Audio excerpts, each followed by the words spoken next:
Saudara, potensi pertanian di Sorong, Papua Barat Daya cukup menjanjikan. Salah satunya budidaya jambu kristal. Jambu kristal jadi jalan cuan bagi petani di daerah tersebut.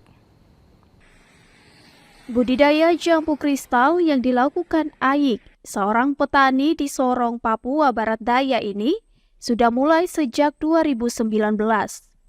Saat itu ia hanya bermodalkan pengetahuan dari media sosial, di mana dengan ketekunannya, pada tahun pertama hasil panennya bisa mencapai 2 ton. Aik merupakan sarjana lulusan teknik sipil. Ia senang menggeluti usaha pertanian karena bisa menghasilkan keuntungan hingga jutaan rupiah, meskipun ada sejumlah kendala yang dihadapi.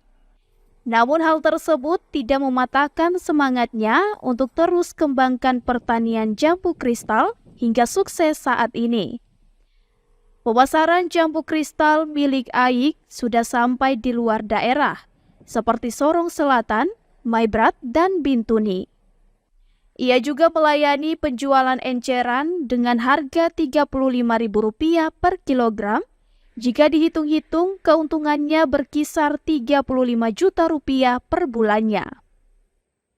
Untuk idenya sih memang kita ada beberapa referensi, yaitu dari beberapa media sosial seperti YouTube. Kita lihat teman-teman di Jawa sana, kita lihat konten-konten itu, kita tertarik untuk belajar dan mengembangkan jambu kristal di Sorong sini. Kalau untuk awal-awal yang waktu kita punya pohon masih banyak itu, yang produksi itu 1 bulan bisa sampai 2 ton. Tapi untuk sekarang ini, karena ini kan termasuk yang lahan kita yang pertama, pohonnya sudah mati. Jadi kita untuk lahan kedua dan ketiga itu, kalau untuk sekarang rata-rata di 1 ton untuk per bulan. Saat ini Aik memiliki 6 kebun jambu kristal. 2 diantaranya yang masih aktif produksi, sementara kebun yang lain ditargetkan produksi di tahun depan. Ia mengaku untuk perawatan tanam jambu kristal harus rutin perawatan dengan pemangkasan dan pembungkusan buah, agar buah yang dihasilkan baik dan bisa dikonsumsi. Selain jambu kristal, Aik juga menanam buah semangka. Untuk bisa meraih sukses seperti Aik, dibutuhkan semangat dan kerja keras, yang diharapkan dapat menjadi contoh bagi anak muda lainnya untuk bisa meraih sukses.